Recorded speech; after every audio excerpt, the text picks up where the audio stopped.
Assalamualaikum warahmatullahi wabarakatuh. Hari ini ketemu sama Ibu Siti Zubaida, guru mata pelajaran kimia di SMA Islam An-Nizam, Medan. Gimana kabarnya anak-anak Ibu semua?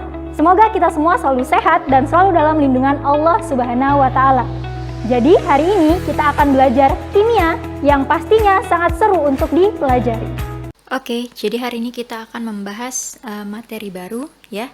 Judulnya itu tentang laju reaksi. Jadi di sini kita mau bahas tentang laju reaksi. Kalau dari namanya aja sebenarnya udah kelihatan ya apa yang mau kita bahas ya kan. Di sini ada kata laju. Laju itu kan sama seperti kecepatan ya. Di fisika itu juga ada materi tentang kecepatan gitu. Sama seperti di kimia juga. Nah, di kimia kira-kira kecepatan yang gimana nih yang mau kita bahas? Nanti kita lihat, oke? Oke, sekarang kita lihat apa yang mau kita bahas. Nah, sebelum masuk ke laju reaksi, kita kan harus paham dulu nih, reaksi itu sebenarnya kenapa sih kok bisa berlangsung, gitu kan? Nah, suatu reaksi ini bisa berlangsung karena adanya tumbukan efektif antar partikelnya, gitu. Jadi kalau misalnya ada beberapa senyawa atau unsur kita gabungkan gitu aja, tapi ternyata nggak terjadi tumbukan efektif antar partikelnya, maka juga nggak bakalan terjadi reaksi gitu. Jadi syarat terjadinya reaksi ini harus ada tumbukan yang efektif antar partikel. Nah, kemudian selain adanya tumbukan efektif antar partikel, ini juga harus disertai tumbukan efektif tadi, ini juga harus disertai energi kinetik yang cukup gitu. Jadi ada energi minimum yang harus dicapai dari suatu tumbukan yang terjadi supaya bisa menjadi reaksi gitu dia. Jadi ada energi yang harus dipenuhi supaya terjadi suatu reaksi gitu, oke? Jadi suatu reaksi ini kesimpulannya bisa terjadi atau dapat terjadi ini jika ada tumbukan efektif antar partikel disertai dengan energi kinetik yang cukup. Gitu dia, oke? Nah, kemudian tadi kan udah ada dibahas ya kalau misalnya reaksi ini dia hanya bisa terjadi karena adanya tumbukan yang efektif dan disertai dengan energi yang cukup, ya kan? Nah, kalau misalnya dalam suatu reaksi, suatu pencampuran, kita tambahkan lebih banyak partikel, ya kan? Semakin banyak partikel yang kita campurkan, maka kemungkinan terjadi suatu reaksi atau kemungkinan terjadi tumbukan itu akan semakin sering. Nah, semakin sering terjadi tumbukan, maka semakin besar kemungkinan tumbukan yang efektif akan terjadi. Nah, semakin banyak tumbukan efektif yang terjadi, maka reaksi ini akan lebih cepat berlangsung. Gitu, oke? Jadi banyaknya partikel yang terdapat dalam suatu reaksi ini sangat mempengaruhi berlangsungnya reaksi tersebut. Nah, ini dia yang tadi, suatu reaksi dapat berlangsung ketika terjadi tumbukan efektif antar partikel yang disertai dengan energi kinetik yang diperlukan. Gitu. Jadi tanpa adanya tumbukan yang efektif dan energi yang dipenuhi, ya kan, dan energi yang cukup, ini tidak akan terjadi suatu reaksi. Nah, di sini baru kita masuk ke materi laju reaksinya karena kita tadi udah bisa memahami ya reaksi ini kenapa bisa terjadi, ya kan? Nah, di sini kita disuruh memperhatikan beberapa peristiwa, kira-kira peristiwa apa aja? Yang pertama di sini ada kembang api, ya kan? Nah, terus di sini juga ada bom yang meledak gitu. Kemudian kita lihat di sini peristiwa yang ketiga. Di sini ada pagar besi, ya kan, yang terkena udara, kemudian karena terkena mungkin air hujan, maka akan mengalami korosi atau perkaratan, gitu dia. Kemudian di sini ada roti yang kita lihat bisa kelihatan ya, di sini ada berjamur. Jadi dia ternyata udah dibiarkan mungkin agak lama sehingga timbul jamur.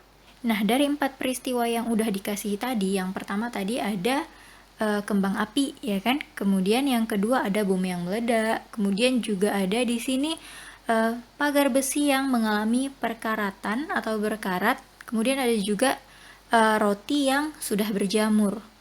Nah, kalau kita lihat nih peristiwa-peristiwa ini, kira-kira kenapa sih peristiwa ini dapat terjadi? Peristiwa yang diberikan di sini ini bisa terjadi tentu saja karena adanya reaksi kimia, ya kan? Nah, terus pertanyaannya, apakah semua peristiwa yang kita sebutkan tadi ini berlangsung dengan kecepatan yang sama? Kalau kita lihat sendiri, tentu saja enggak ya kan? Kita sudah bisa menyimpulkan sendiri. Kita lihat kalau misalnya kita nyalakan kembang api nih, ya kan? Kita nyalakan kembang api dalam hitungan detik, kembang api tersebut bisa meledak. Artinya apa? Kecepatan reaksi waktu kita menyalakan kembang api tersebut ini cepat terjadinya, gitu, sehingga dalam hitungan detik udah kelihatan hasil reaksinya. Si kembang api tadi bisa meledak, ya kan? Kemudian sama juga seperti bom. Bom itu hitungan sepersekian detik bisa meledak. Artinya apa? Reaksi di dalam bom tadi ini dia cepat berlangsungnya, sehingga dalam hitungan sepersekian detik sudah kelihatan hasil dari reaksinya, ya kan? Sedangkan kalau misalnya kita lihat perkaratan besi ini kan bisa berlangsung selama berhari-hari, berbulan-bulan, bahkan bertahun-tahun, ya kan? Artinya kecepatan dari reaksi perkaratan besi ini dia tidak terlalu cepat, ya kan? Nah, yang terakhir tadi ada roti yang berjamur, ya kan? Nah, roti berjamur juga sama seperti besi yang berkarat. Waktu reaksinya ini tidak terlalu cepat. Seperti yang kita tahu ya, kalau misalnya roti ini dia bisa berjamur dalam jangka waktu berbulan-bulan, ya kan?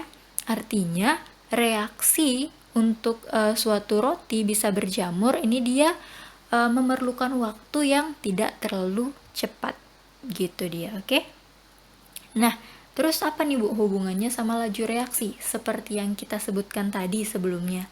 Keempat reaksi yang sudah Ibu berikan tadi ini kan merupakan peristiwa yang terjadi akibat adanya reaksi kimia ya. Nah, kalau dari pengamatan kita, tadi kan peristiwa-peristiwa ini memiliki kecepatan yang berbeda-beda, ya kan? Artinya apa? Artinya dalam suatu reaksi kimia, ini dia memiliki laju atau kecepatan tertentu dari masing-masing reaksinya. Jadi, beda reaksi, beda juga laju atau kecepatan reaksinya. Gitu dia. Nah, ini laju reaksi ini dia bergantung pada jenis zat atau jenis pereaksi maupun kondisi dari si pereaksi dan kondisi dari lingkungan sekitar pereaksi tersebut, gitu. Jadi banyak faktor yang mempengaruhi laju reaksi ini, gitu. Oke, di sini ada pengertian dari laju reaksi menurut kimia ya. Jadi ini teoritisnya.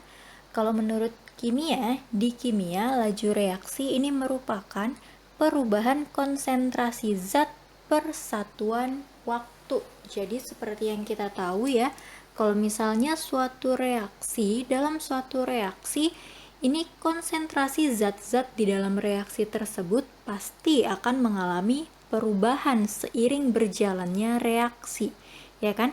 Dimana zat-zat yang ada di reaktan si pereaksi ini pasti akan mengalami pengurangan konsentrasi. Jadi seiring berjalannya reaksi, konsentrasi zat-zat yang ada di reaktan ini dia akan berkurang. Kenapa dia berkurang?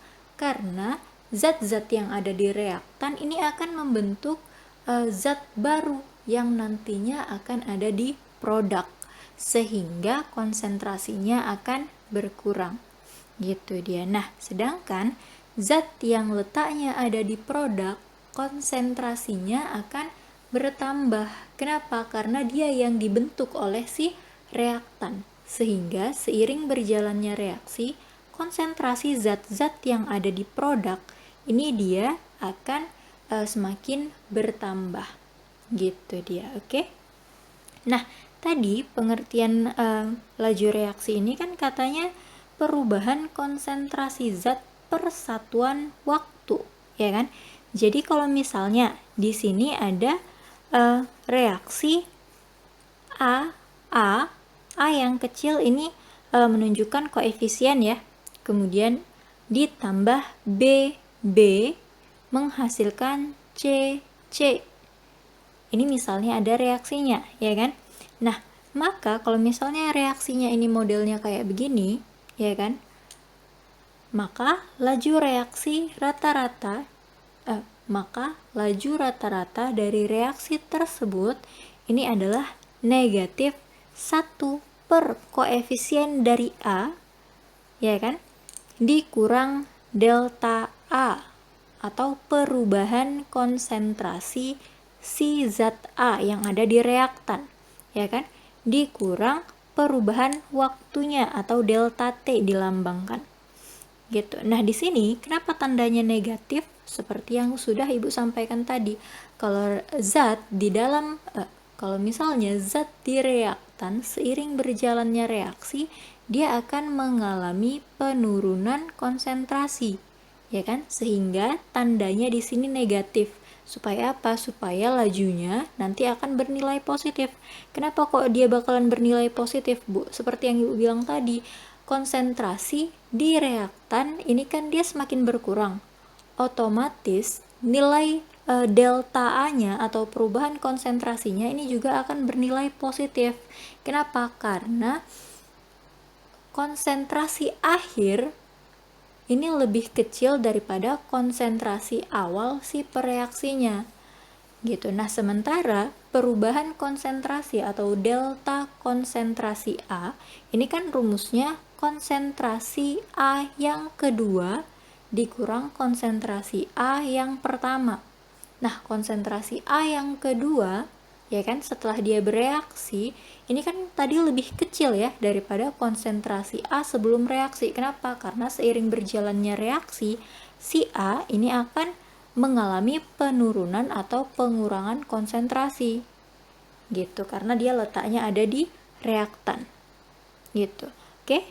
Sama dengan 1 per koefisien B, ya kan? Koefisien zat B dikali delta konsentrasi B, perubahan konsentrasi zat B dikurang perubahan waktunya. Sama ya, di sini tandanya negatif.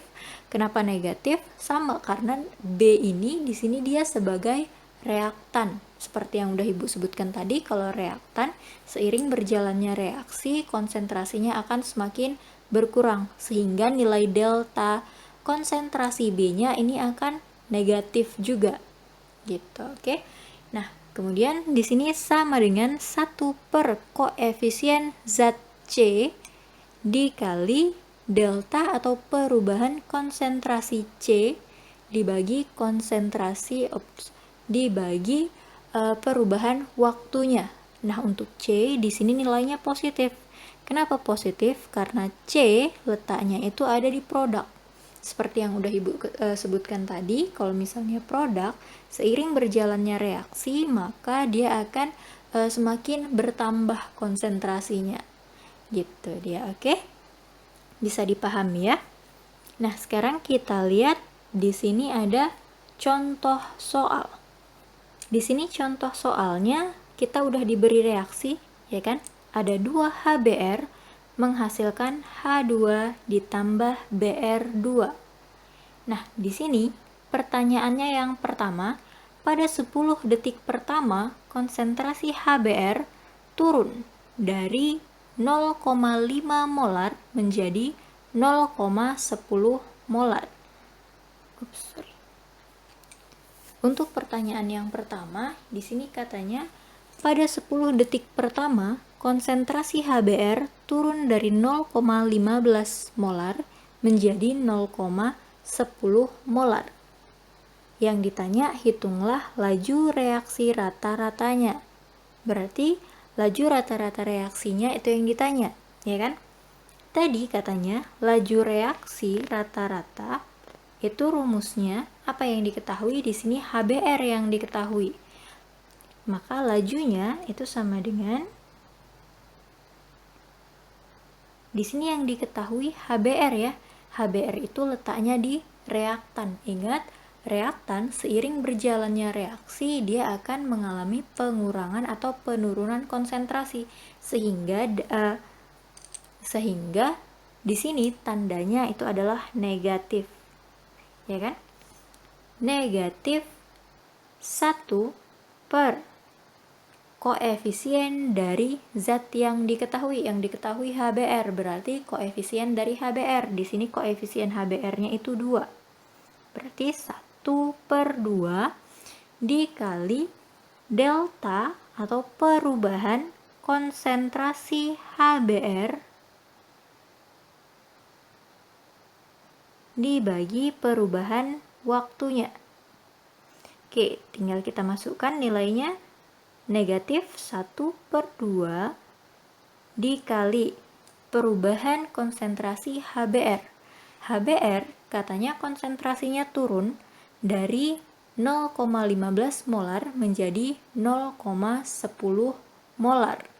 Maka perubahan konsentrasinya ini adalah konsentrasi yang kedua, berarti 0,10 molar, dikurang konsentrasi yang pertama, berarti 0,15 molar. 0,10 molar dikurang 0,15 molar. Itu hasilnya adalah negatif 0,05 molar. Kemudian dibagi sama waktunya. Di sini katanya waktunya itu adalah 10 detik, ya kan? Berarti di sini kita buat 10 detik atau skon. Sama dengan di sini ada negatif ya, ada negatif terus dikali sama negatif lagi, maka negatif sama negatif itu hasilnya positif, ya kan? Kemudian di sini ada 1 per 2 dikali 0,05 per 10. 0,05 per 10 itu sama dengan 0,005. Nah, kemudian 0,005 dikali 1 per 2. Berarti hasilnya adalah 0,0025 molar per sekon. Ini laju rata-rata dari reaksi tersebut. Jadi laju reaksi rata-rata untuk 2HBr menghasilkan H2 ditambah Br2 pada 10 detik pertama ini adalah 0,0025 molar per sekon. Itu dia. Oke. Nah, sekarang kita lihat untuk yang kedua, pertanyaan yang kedua. Di sini katanya, tentukan laju reaksi Br2 pada 10 detik pertama. Nah, sama ya sebenarnya pertanyaannya sama soal yang nomor 1. Bedanya untuk soal yang nomor 1 ini rata-rata dari keseluruhan reaksinya, sedangkan untuk yang nomor 2 yang ditanya ini khusus laju Br2, ya kan? Tapi waktunya sama, 10 detik pertama. Kita masukkan aja rumusnya dengan rumus laju rata-rata, tapi kita pakai perubahan si Br. Ya, jadi kita pakai perubahan Br2. Maka rumusnya ini jadi laju sama dengan Br ini letaknya ada di produk, ya kan? Maka tandanya di sini adalah positif, bukan negatif. Ingat, kalau misalnya produk, dia selalu bertambah seiring berlangsungnya reaksi. Gitu, makanya tandanya dia positif, beda sama yang reaktan ya. Maka di sini positif 1 per koefisien dari si Br2 karena di sini yang kita pakai datanya data Br2. Nah, Br2 di sini kebetulan koefisiennya 1, maka 1 per 1 dikali delta atau perubahan konsentrasi Br2 dibagi perubahan waktunya, ya kan? Lajunya kita tadi udah dapat ya. Tadi lajunya itu 0,0025 molar per sekon, ya kan? Sama dengan 1 per 1 itu hasilnya 1. Tinggal di sini perubahan Br2, perubahan konsentrasi Br2 per perubahan waktunya. Nah, perubahan konsentrasi BR2 per perubahan waktu, ingat tadi pengertian laju itu apa? Perubahan konsentrasi per perubahan waktu kan? Maka laju dari BR2 juga sama. Rumusnya itu perubahan konsentrasi BR2 dibagi waktunya. Gitu. Jadi di sini